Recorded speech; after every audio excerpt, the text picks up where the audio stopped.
have a conversation with you. So Kaitlyn, she is currently in Ukraine. You're currently in Kyiv.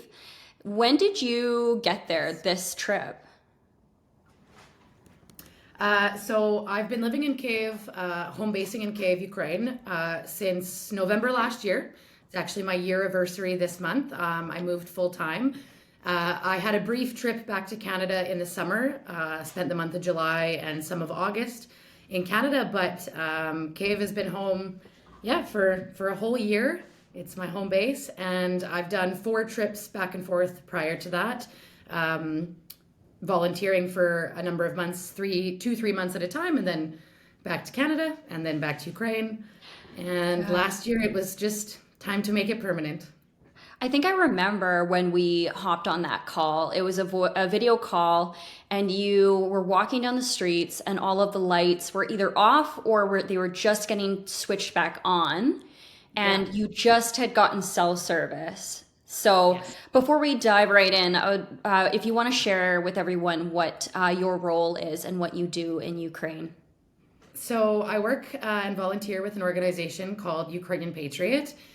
We started at the beginning of the full-scale invasion. Our founder, Lana Nyland, who is also Canadian, Ukraine's been her home for well over 20 years, and she's seen a lot of shifts and changes here. And when the Russians charged the full-scale invasion in February 2022, she was stubborn and not leaving, and so a number of us all joined over the few beginning months, and now are an amazing group of over 100 people. I initially started just as a ground volunteer. The first year I did not come to Ukraine. I worked hard and fast on my laptop and requested aid, donations, helped get administration set up. And then once I started coming over, I did volunteer aid runs, helped work in our warehouse, as well as keeping our international administration and a number of development things rolling to keep us growing and being bigger and better. And then I became a team leader on the ground here in Ukraine. So I lead some of our aid runs going into frontline communities. And then I guess my official title is international administrator, team lead. The boys call me just, general badass. And I do a lot of everything. And every day is different, but it's pretty amazing. And you've really grown a lot with the organization, and it's grown significantly since its origins. Yes. Yeah. Yeah. Yeah. No, go ahead. Sorry. Oh, I was just going to say, so I too had worked with Ukrainian Patriot for several months, and I feel like every conversation we had, it was like more than what our mainstream media was giving us. And so even in that short period, the amount of growth that we've seen and the shifts and the moves and the change and in your role, everything too, it's just there's something new every single day and every single week. Yeah, absolutely. I first got involved from seeing Lana's posts on Facebook. She once kicked my butt in the dance studio, and that's how we're connected, is through dance and movement. And so I got involved at the beginning of March 2022, just maybe 10 days after the full-scale invasion. And to now be sitting in Ukraine with no power, going into our 4th winter of war, is quite... I often can't think of some of the words that really describe it in a way. It's quite amazing, but at the same time, it's very devastating. And each trip that I came, things were vastly different. It was like a new trip, a new experience every time. And even now living here, when I think back to 6 months ago, a year ago, a week ago, it's the way that things are developing both within our organization at Ukrainian Patriot and just in general with the situation is like a speed train. And we're always running to catch up. Though I would say with UP, we are keeping our heads above water and really grounded in the work that we're doing. We are here for the long term. We're not going to stop when the war ends, and we are going to continue fighting to keep going well after victory and keep helping this country and do great and beautiful things. So it's really actually quite amazing. And I know the word resilience comes up a lot, but I wish there was a bigger, better word than resilience, because Yeah, it's very powerful. Yeah, and to stay grounded through all of that and stay anchored. It's so crucial, even in my experience when I had gone, and then hearing when I had worked with Ukrainian Patriot, like, having someone available that can help you, like on a psychology basis, and just even the group and how communicative and supportive you are. It's so crucial in the work that you do and continuing to push forward. Yeah, absolutely. We joke that communication is like our buzzword, because if we don't communicate, there's mistakes, things won't happen. We just generally need to do that, of course. But in terms of communicating on a deeper level, with staying grounded, staying in a space that is healthy, which is incredibly difficult here. I have many days that are not happy days. And it's not just because of this situation. I'm just mad at the world. I want to snuggle up in my bed with my cat and talk to nobody. It's not personal to anybody. But at the same time, I always have people checking in on me. We do have a psychologist and a team called Headspace that is available for all of our volunteers. So there's always somebody objective to talk to. And we are a family over here. A number of the people, have not been in my life for more than a few years, and I would give my life for them. And when we get in vehicles and drive to the front line, that's a real possibility. Whoever you're sitting beside better save your life and vice versa. And I think we don't think about that sometimes in North American life, or a little bit more of a privileged life. And that's not bad. There's nothing wrong with that. It's just how experience is. Experience changes your mindset, and you become deeper thinking, deeper moving in how you move, and really authentic in everything you do, because no day is promised. Everything can change, and who you are at the core is just incredibly important. The stability of that is really, really important. I agree. I feel like maybe my personality type in general has always pushed for authenticity, but I think after my experience in Ukraine, I don't have any room for anything else but that. But anyway, to carry on, it's so interesting being in Ukraine, because no matter what, there's things happening. There's always a risk. And so when you do runs, right, there's a lot of like preparation and protocol, because what Ukrainian Patriot does, and what's amazing about this organization, is it doesn't just provide food kits and hygiene kits to, the soldiers or these small pockets of community of people that are, stuck there. This includes a lot of the men are now serving. The women are with the children, kind of staying in this state of survival and more vulnerable to attacks. And so what is even more impactful about UP is they actually provide resiliency sessions. I trust it's like dance, and then there's other different modalities, correct? Yeah, so we work off 5 pillars of operation, and PTSD, psychological trauma assistance, resilience being the base of that, is our pillar number 4. And we very early on decided on those 5 pillars being defender support, humanitarian, medical aid and equipment, the top 3, because that was really crisis mode. This is where so much help was needed. But I think after the first year and a half or so, we really started to realize that we can settle into the 4th pillar. We cannot wait until it's over, or until, we can't wait at all. Why wait? We need to start now. Building this strength and keeping this strength is really important. And so we have our phrase of light and love and hope and connection. We want to be the best Amazon. I would argue that we do pretty damn good. But it's not just about delivering to the door. It is about the connection that we make with these people, the time that we spend, the hope that we can bring them, the light, the love, and this impact of resilience. So we have run a number of resilience sessions along frontline communities, both with defenders, children, and women. And exactly as you said, this can look like dance sessions, movement, which for me, mind and body is absolutely connected, and I will fight anybody on it.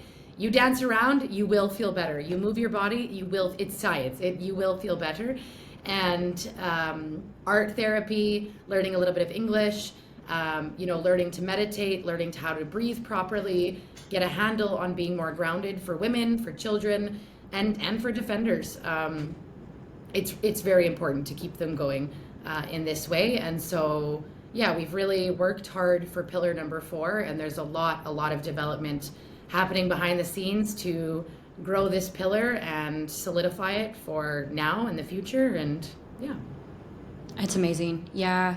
Well, it's just when you're in survival mode and there's this constant threat of attack, it keeps you in that state of adrenaline and cortisol. And I think when it comes to even mental health, it's so important to have outlets to either channel your energy creatively or educate yourself. And there's such a massive education gap for these kids in these communities as well. And nothing's changing right now, and, powers that be, but, the fact that you are there and being present, even I've seen so many photos and videos of you embracing some of the babas out there and just making them feel a sense of belonging. It's so important. Yeah, it's hasn't changed, but it has changed. A lot of communities that were once, only online now have built bomb shelters in every school so they can go to school. It's not the normal way, but it's become their new normal. I recently started tutoring English and teaching English. I'm a native speaker. I have the skills. Why not? And just prior to this, I had a student who is in Zaporizhia Oblast. She lives about 50 kilometers from the front line. So she's far from the front line, but still very much affected. And halfway through the class, I lost power. She lost power. We hook up our phones, we keep going. I had a little flashlight and we finished her class because learning is important, and it's really important to her parents that she still has some kind of engagement in this. And it's it's honestly just so incredible that it's not like, okay, we're done, class is over, tough, we don't have power. No, it's just a little hiccup for a few minutes. And then in terms of babusias and grandparents and the older communities, I unfortunately don't have any grandparents anymore. And my babusia from Ukraine was my favorite human, my light that lights up my life, even though she's passed. And now I'm beyond grateful to have these babusias all along the front line and these communities, because now that I'm here full time, I continue to come back and I see them, and I can just see them shuffling down like, oh, Katrusia's here. And those are really some of the greatest hugs. And you're talking about a community that has seen and experienced so much. This war is not their first. This aggression is not their last or first. And it's, they're still so resilient, they're still so happy, but they're very stoic and kind of stern. And so it's funny to be able to crack them almost and make them smile, because they're supposed to stand like this and not accept help. But they're much more open, which is just a beautiful thing. And it's kind of bittersweet, but it is very interesting. The natural response to war is connection. People crave community more than ever. Of course. Yeah. But the war has built communities in spaces that, there maybe wasn't anything anymore. We go to towns and villages that were, maybe a few hundred or a few thousand people, that have doubled in size, that have become this rich, beautiful community of internally displaced people, IDPs. And they found community with each other because they have the same experience. They might not come from any of the same backgrounds, but it doesn't really matter. They're all Ukrainian. They were all displaced. Now their home is together. And it's just amazing. It's what they have to do. It is the fight or flight mode. Yeah, absolutely. And so to add to that as well, talking about the, lapse, kind of waiting as you're teaching English and power goes out, you are literally lit under candlelight, not just because it's nighttime, but no, not because I don't want to be romantic for you. It's just the reality. The attacks on infrastructure, they've been going on for nearly 4 years. But this year, the aggressor started pretty early in the end of summer. And even in Kiev, we are struggling with massive outages. I would say through November, if I have power 6 to 8 hours a day, I'm like, wow, this is amazing. But it's typically no more than 2 or 3 hours at a time. So today my power, I think I had it from about 3 p.m. to 6 p.m. But I was out teaching anyways, so I at the school had power, and then it would have gone off around 6 p.m. and it should come back around 11. And so it's like this rotation of, okay, it's on, I got to charge all my things, or yep, doing podcasts and cooking dinner by candlelight. Yeah. Just adds a little bit of grounding, maybe I've learned to find the beauty in it. I've learned to go to bed earlier because I just don't have a choice. It's dark and I got nothing to do with a dead laptop. Yeah, it's bizarre. It's very frustrating, but it just is what it is. You can't dwell on it. We just manage around it. And the hum of generators, lighting candles, not buying too many groceries because they're going to go bad in the fridge. It's just become routine. It's just normal. Routine. It's my routine. Yeah. Like Do you find sleep has been such a crucial part in order to stay healthy, regulate your nervous system, try to recharge the batteries as much as possible too? Yeah, we have this joke because when you're volunteering and maybe sleeping in unideal situations across the front line, tucked in a little bunker with 5 of you, I make fun of all those who snore because not getting sleep makes you crazy. It is the worst form of torture. And the aggressor, the Russian Federation, they often like to do this where they're attacking through the night, of course, because it is constantly interrupting you. Whether there's actually missiles or drones coming at us, it's just enough to set the air raid off. The other night it went on and off 9 times. 9 times my phone is buzzing beside me, and I would love to turn it off and roll over, but it's my safety. So I take a quick look. Okay, it's all good. Roll back over. So I nap a lot. I definitely have had to find those pockets of time to rest, downtime, time to sit, in the dark with a candle and meditate if I can't sleep. Limit my screen time and scrolling and things like that to protect my energy, because some nights your energy is just completely drained and you're in the negative. But the next day there's still work to do. It doesn't just mean I can take the day off because I didn't have a good sleep. So yes, napping and protecting our energy when we do have it is very important. Yeah.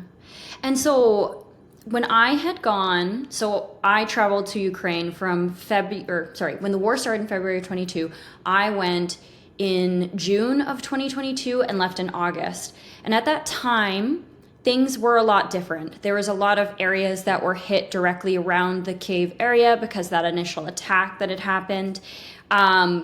But I remember the air sirens would go off, and it was always such a jarring experience because so many people would not really shift or move or be startled by it. Yet, it's such an eerie sound that you almost become desensitized to. And I remember when we had our initial conversation before I was working with UP, and you were telling me about how the phones would completely shut down because I think it was encouraging people to go to shelters and try to find shelter just because the risk is so high. Maybe I'm wrong, and I'm very curious to see how things have changed since then. Yeah, so the air raid, it really depends. It's everybody is making a personal choice, and you 1000% are desensitized to it. The other night it went off 9 times. I could hear drones buzzing up around my apartment, but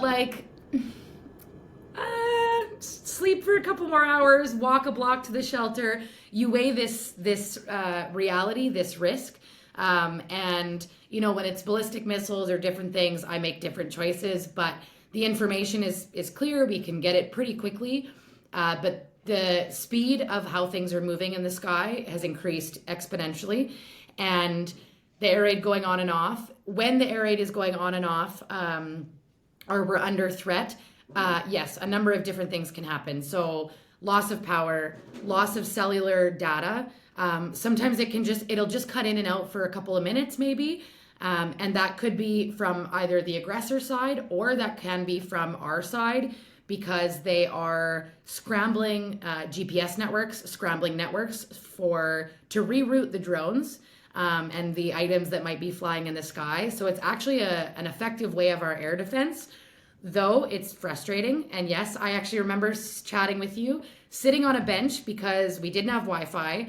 The service was in and out, and it was winter because I remember it being cold. And yeah, the service kept cutting in and out. Then we were going to be under attack. Then it was like, and now it's kind of the same. It's just a bit, so everything happens a little bit faster. Some things happen a little bit slower. But it's the same kind of reality, and people are desensitized, not desensitized. It really depends what's happening. In Kiev here, we've suffered some pretty heavy attacks, not for a couple of weeks, knock on wood, but unfortunately that does mean that they could be gearing up again. But through the end of the spring there, May and June, I spent more nights in my bathtub in a bunker, in a shelter than I did in my own bed. And then some weeks are fine and it's a little bit more normal, but the interruption is constant, whether it's data, no power, not being able to make a phone call, not being able to get a cab or take the metro because it's turned off. Because of all these things, you just work around it. You just figure it out. But yeah. Yeah. Yeah. And it is pretty startling to see how advanced the drone technology has become, but we don't have to deep dive onto that. But it is interesting. Yeah, you go ahead. It's part of it is amazing, as horrible as that sounds, because technology is cool. But this technology is not cool. We could be doing really great things with this, and we're not. And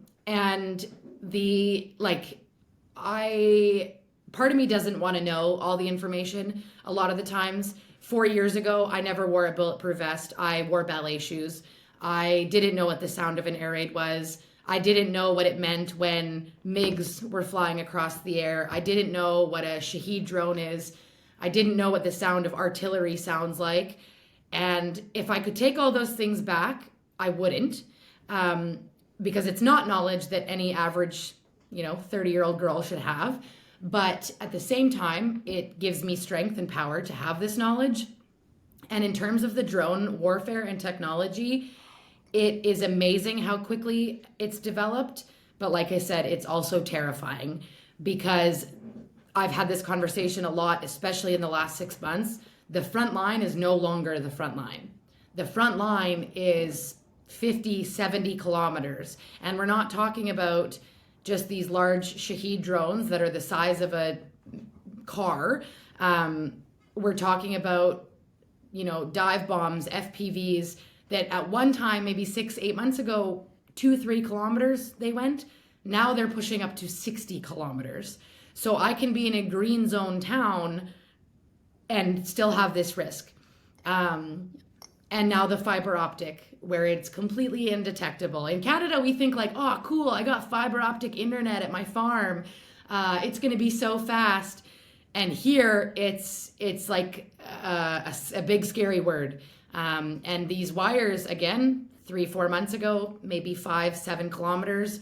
Now we're pushing 20 kilometers, and there's nothing we can do about it. We don't know it's coming.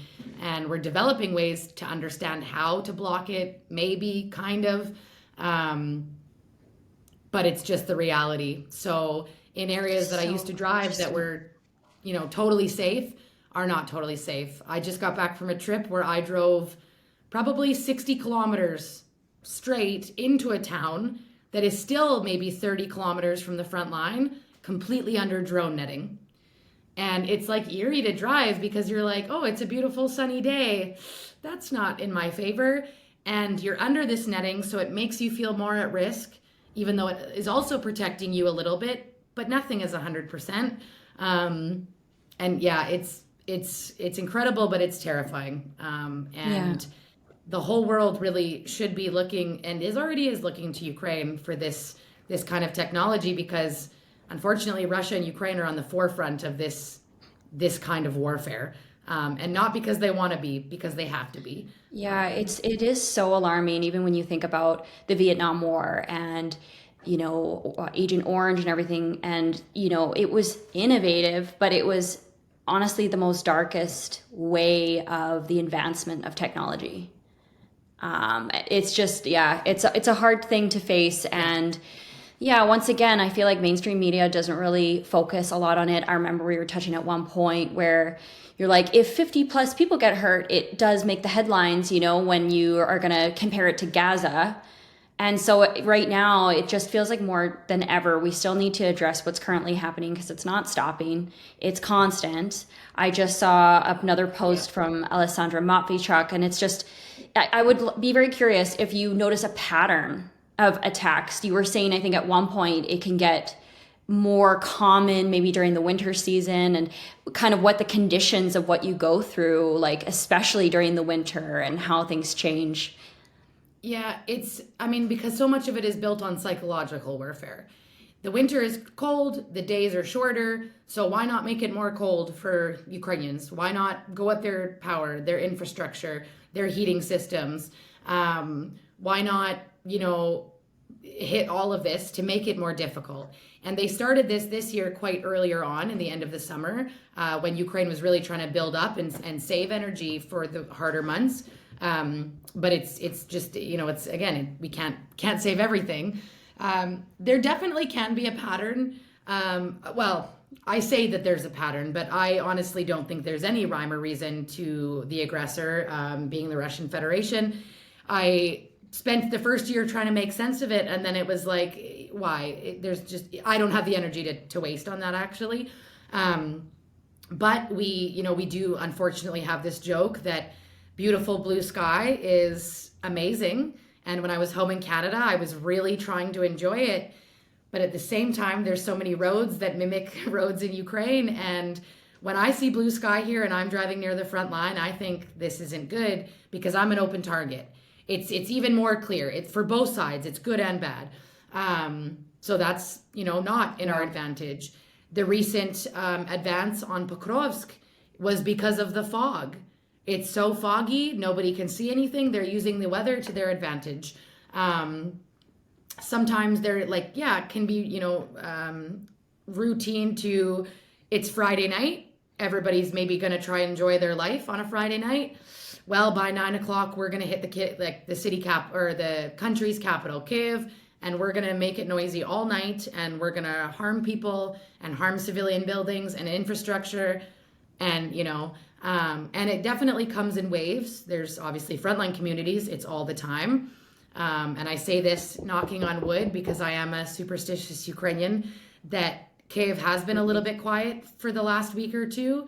And that makes me uneasy because that tells me that we probably have a larger attack coming our way at some point, and we don't know when that will be. And there's nothing I can do about it. So I don't spend a lot of energy on it. But again, it is just the reality. Could be tonight, could be in 2 weeks, or Yeah, could I be not at know. all. Who knows, right? Yeah, I can relate to that too. I feel like since I had come back from Ukraine, there's a certain level of like really not investing energy into taking something that's really going to drain me, because it's going to keep me in my head and it's not going to allow me to like connect to my body and relax and stabilize and not live in that survival mode. And so I'd imagine it's like you have to learn to compartmentalize, even though, there's things that do constantly trigger. And then once again, it's like, I would love to deep dive at some point in this conversation in regards to your experience back, because I can relate to you.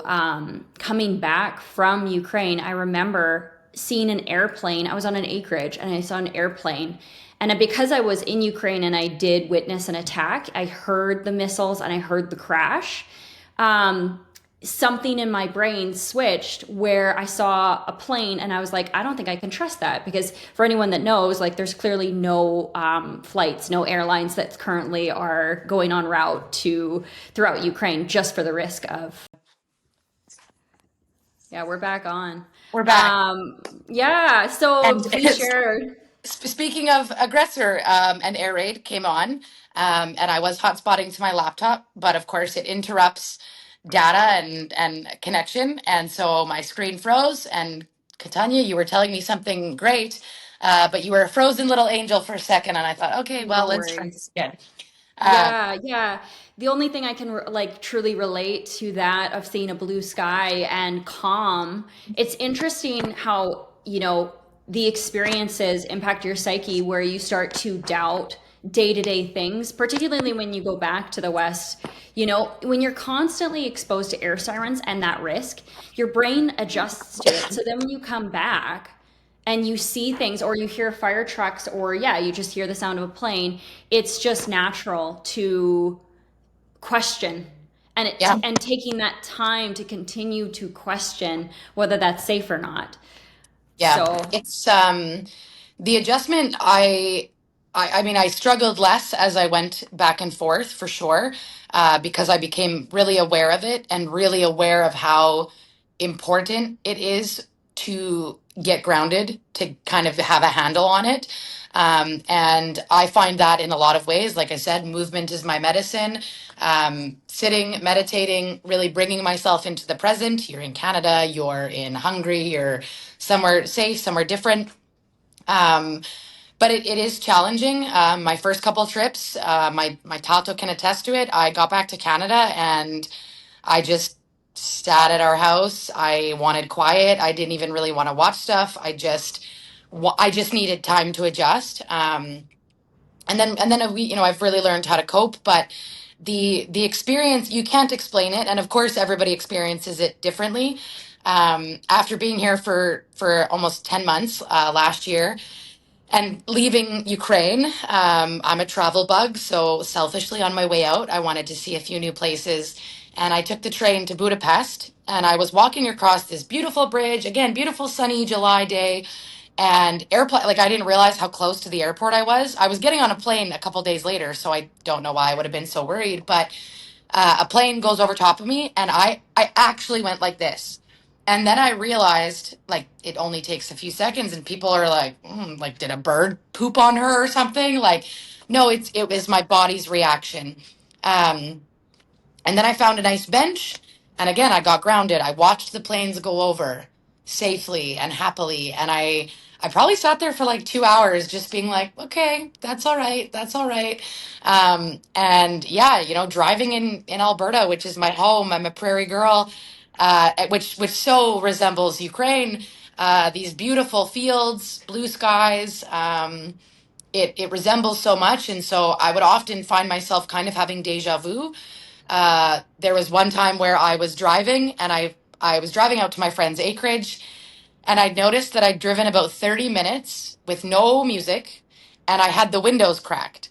And then I kind of came to, like, I was just in a daze, you're cruising. And then I kind of came to and realized, like, you're not okay for me driving with no music. That's crazy. I love to car karaoke and jam. Having the windows cracked, like, why would I be doing that? I have air conditioning. But it's second nature when you're driving around communities and frontline communities where, missiles can fly and drones can fly, and you should have your windows cracked, A, to hear it, B, to release some of the impact, not be distracted by music. So it's weird little things, and they just kind of become part of your quirk. Um, but there are a lot of things I simply do not and cannot enjoy anymore. Fireworks being one of them. Big, those annoying motorcycles that go by. There's just things that don't bring me the same kind of joy, and I'm sure at some point I'll be able to reconcile that. But there will always be that recollection of what it could be instead of what it actually is. yeah.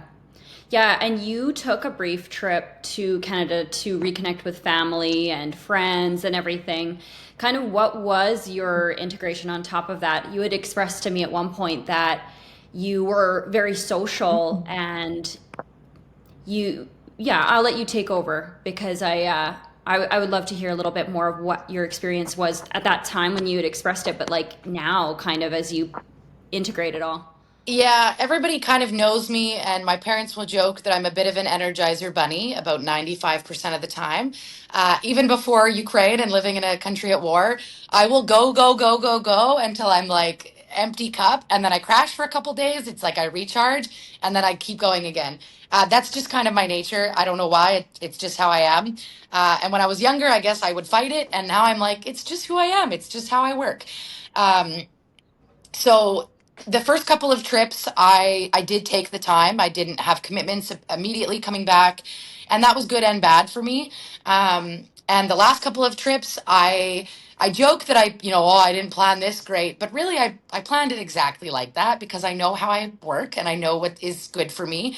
And the last two times I've gone back to Canada, this summer included, I've basically gotten off an airplane and gone to an event or gone to something that I needed to be at or something that I felt I needed to be at. Um, and it's kind of like extreme exposure therapy in a way.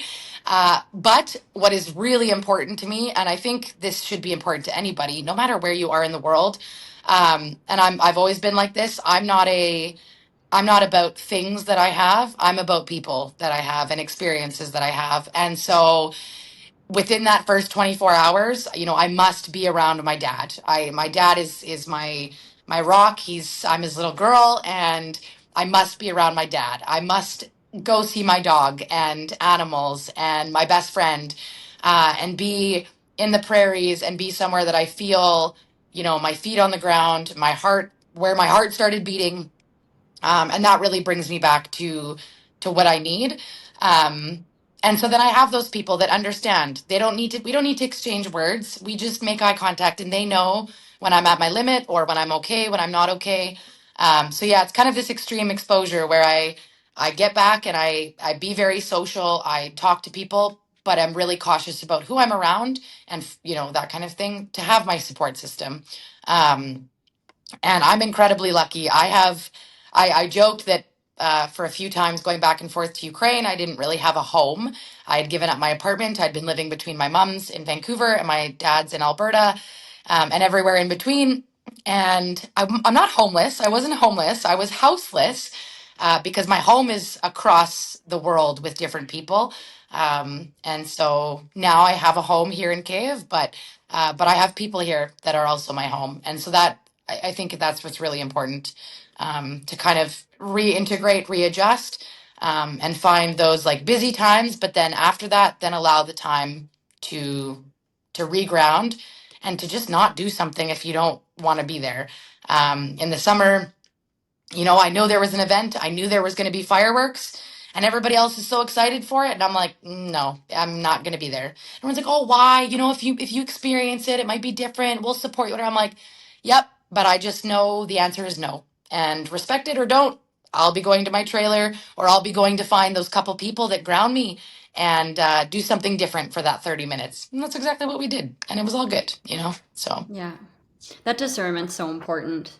Yeah, I've been really deeply meditating on my experience and my integration since I've been back because, of course, when you're in a war torn country and you feel so present and it's so heightened, like you've reached the top of a mountain, you drop down, you have to descend from the mountain and you kind of plateau. And what does that look like?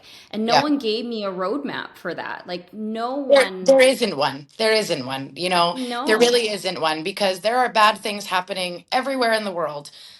Before we started recording, we were talking about the struggles in Canada and many different countries across the world, and this like weird reality that you are in, whether you're, yeah, driving down the downtown east side in Vancouver or in downtown Edmonton or here in a war zone. There is no map. And because everybody deals with it so differently and you find your own map, you can advise to other people and maybe it'll help them, maybe it won't. But it's an experience that is a part of the experience in being here that you have to go through. And these ups and downs, it's just like waves. You just need to ride them really, and really allow yourself grace. I've had to learn that a lot in a lot of the years, but most importantly over this last four, that I am only human. I am not a robot. I am not perfect, and I will have those bottom out times. And it doesn't mean it's going to be forever. It might be just a day, it might be a couple of hours, but I will, seize the next day or the next few hours, whatever it is, but really allowing personal grace, in your movements and your thinking. I agree. And not chasing the high because I feel like when I had gotten back, I went back into that Western mentality of high achieving. I literally just kept pushing to, I guess, prove myself because I'm very ambitious, one, but like, both my industries require a lot of time and commitment and stuff. And I think I didn't really realize how much time I needed to rest and recover. And even so, like, I feel like the experience in Ukraine also has had a direct impact even on my hormones. Yeah. It's affected every facet of my life. And coming out the other side, it's allowed me to have so much more empathy towards so many of these people that have chosen to leave. And let alone, like, I have the privilege of like coming home to a space, a stable environment, Yeah. when there are people that are coming for just so that there isn't that risk of, an attack. And you can't, it's pretty clear that you can't live on minimum wage, and it's pretty clear that the support system really isn't there. So yeah, it's deepened my empathy towards those people, and once again, like, trying to help in any capacity I can and give people the grace that there's going to be a lot of picking up the pieces, and it's not an overnight thing. No, no, and there's a lot of people when they left, it was, by choice. Um, and no, I mean, no, nothing is by choice because nobody chose any of this. But by choice, they wanted to restart and rebuild, and they embraced that when they came to Canada. But there's a lot of people that was not their choice, and they just did not have a choice. They had to do it through the challenges, through the difficult times, through the not having community or stability in any way. And I know that there's a lot of people that have returned because having stability, even in the country at war, having community was better for them, is better for them. And again, there's no failure in that. There's no, you simply have to do what's best for you, and you're the only person that can make those decisions. They're not easy decisions to make. We frequent areas where it's like, well, why don't you just leave? And I had to remind a few of our volunteers that come in and out that we don't ask that anymore. Actually, we shouldn't have asked that ever because why should they ever have to? And yeah, they know a lot of these people, maybe not all of them for sure. A lot of them, it's this blissful ignorance. But ultimately, they know, and they would rather be in their home under occupation or die in their home and their village and their town that they worked so hard to build and have community in, then leave it, then start over, then rebuild, because the means to do that is it's not free and it's not easy. And some people, it's not that they're not up to the challenge, but it's not the challenge that they want or that they're asking for. So the challenge for them is to stay put and to stay keeping going and stay resilient and powerful. And we see that across frontline communities all the time. These stubborn little old men who are like, I'm not going anywhere. It's my home. Like they can't even believe we'd ask that. Like, what a silly question. Like, and so it's funny. It's also heartbreaking.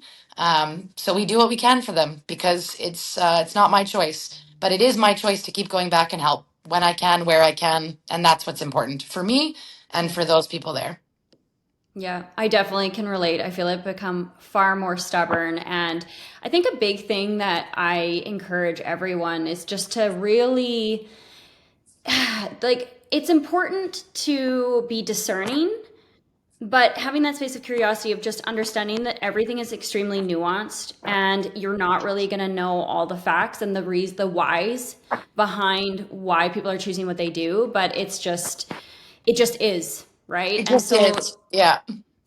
I yeah. have I have a couple friends and like we all hate these cliche sayings. Well, no, I don't hate anything because again, I just don't have the energy to hate. It takes too much energy. I don't waste the time on that. But it is what it is. It's like the most silly cliche saying, but it's just a fact. It just is what it is in so many of these situations. It's out of our control. So focus on what is in our control and conquer from there because that again it's what we can do and it's how we can move forward. And so yeah, it's just funny that it is what it is, because like I said, I maybe there'll be an attack, maybe there won't be, maybe I'll get power in half an hour, maybe it'll be 4 hours. Like what am I going to do about it?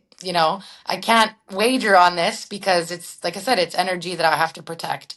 And I think a lot of people think that way, but it's not always easy to think that way because we live in a universe and a world that is always questioning, and we have the ability to question everything and feel like we have to get the answer because we have so much at our fingertips.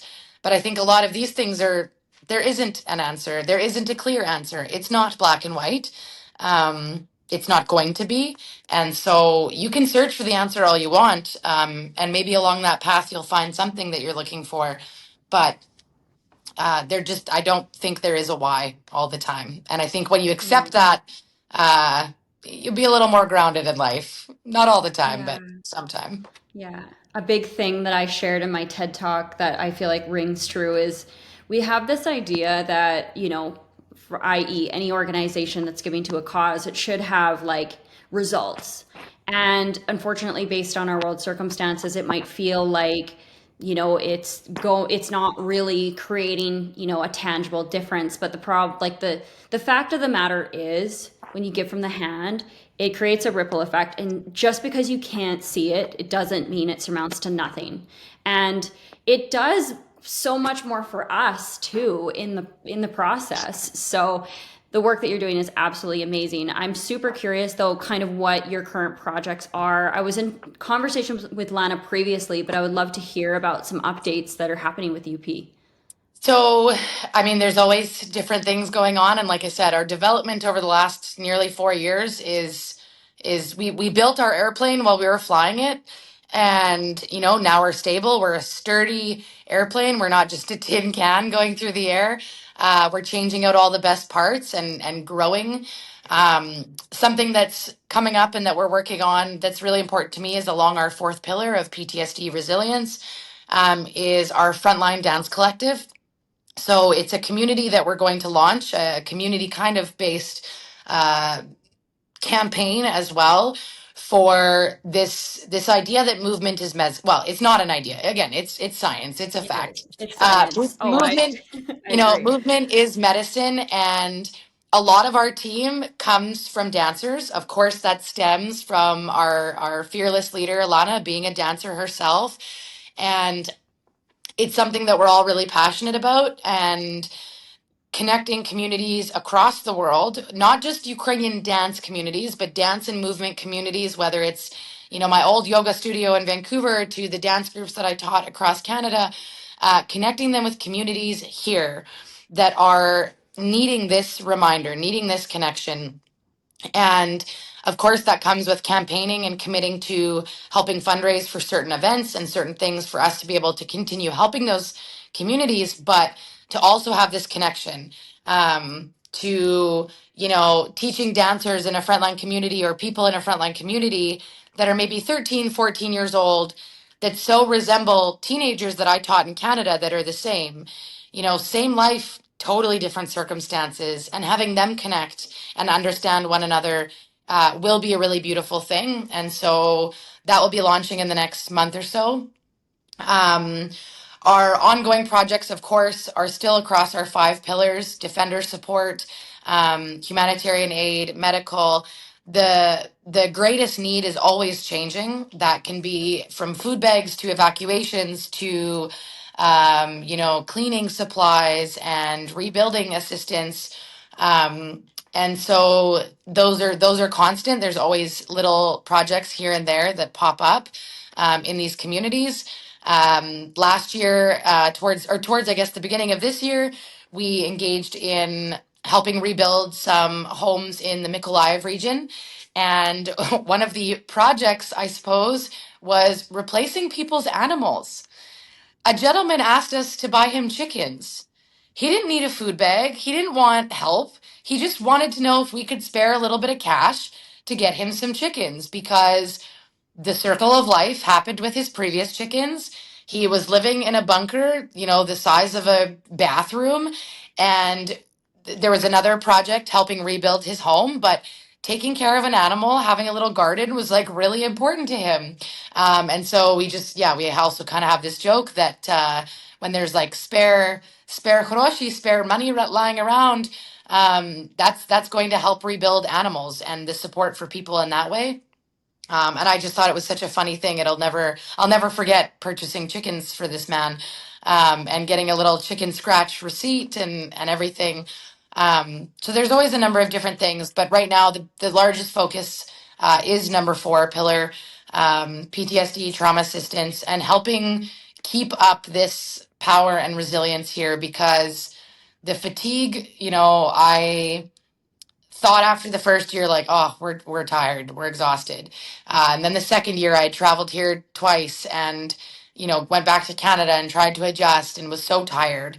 And then the third year I move here and everyone is so tired. And tired, like, and they say you're so sick and tired of being sick and tired. That's where everyone is. The fatigue is setting in on a level that I never thought I'd experience. And so keeping that resilience up, the strength of people and the general support and really the light on Ukraine about what's happening here, the true information, not this disinformation, not these kind of half facts. I often chat to people who want to tell me about what's happening in Ukraine, and I have to sit back and listen to them and then say, I invite you to come stay at my apartment in Kiev, where I currently am, where I respectfully know probably a little bit more about the situation than you might, or you might be told. And that's okay because at least it's still getting people interested, but it's important that it's the right kind of interest, and that this is a bigger thing than little old just Ukraine and Ukrainian people fighting. Um, there's just a lot of it's a big puzzle for sure. Yeah. No, it's amazing. I know to observe, what keeps you spiritually, emotionally, and physically uplifted during those times is an ongoing puzzle.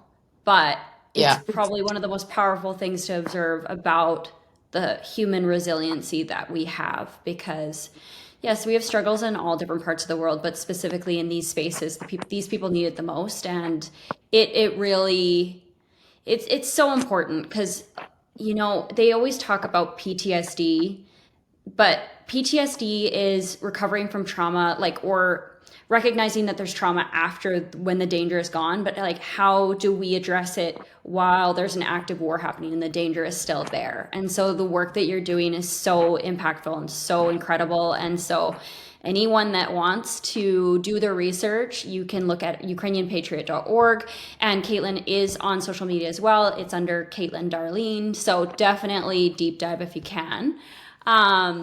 Yeah, is there yeah. anything else that you want to share at all, Kaitlyn? No, just I just enjoy talking. Well, everybody jokes this about this with me. I'm a talker, and I love to share my experience. I love to listen to other people's experience because it's equally as valuable.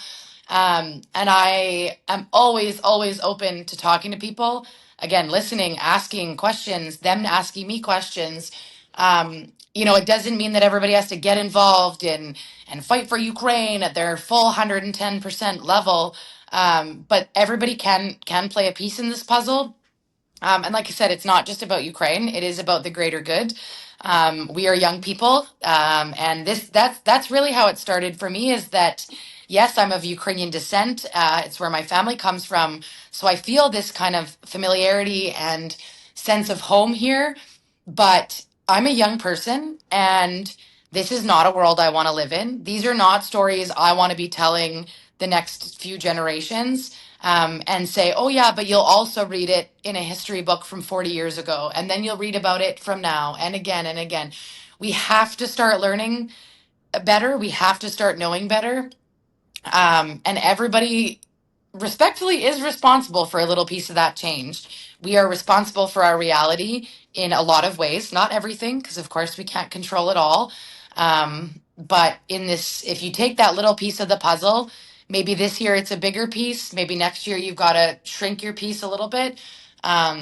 Everybody can play this part. To the cheesy saying of just making the world a better place, but making the world a place that I want to live in and that I want to be proud of, that I did something to make it a little bit better, to relieve both my own trauma and sadness of this situation, but those all along the front line, those that have had to immigrate to different countries and start over. um, yeah, it's a really powerful thing, and we can just all be a part of it. It's Absolutely. we just have to want to, and it doesn't have to take all of our energy. So Yeah, and we can just keep talking about it. Absolutely. that's really all it takes is keeping open. You know, they say your best relationships are with your best friend, open communication, these kinds of things. It's the same, and we're in a very crazy upside down world, and that's okay because it just, again, it just is what it is. But what we can control is how we move through this world and the impact that we create. Anything big or small, it all matters. And this is, I know sometimes we're our worst critics. I'm like, oh, I could be doing more. Oh, I can't go to sleep. I have a million things to do. I can't, whatever. And it's like, wait, where's that grace that I can't save everything, but I can do small parts? Absolutely. And it does add up. But so Yeah. well said. But thanks so much, Caitlin. I hope we can chat again soon. But Yes, yeah, absolutely. yeah. Thank you so much for having me.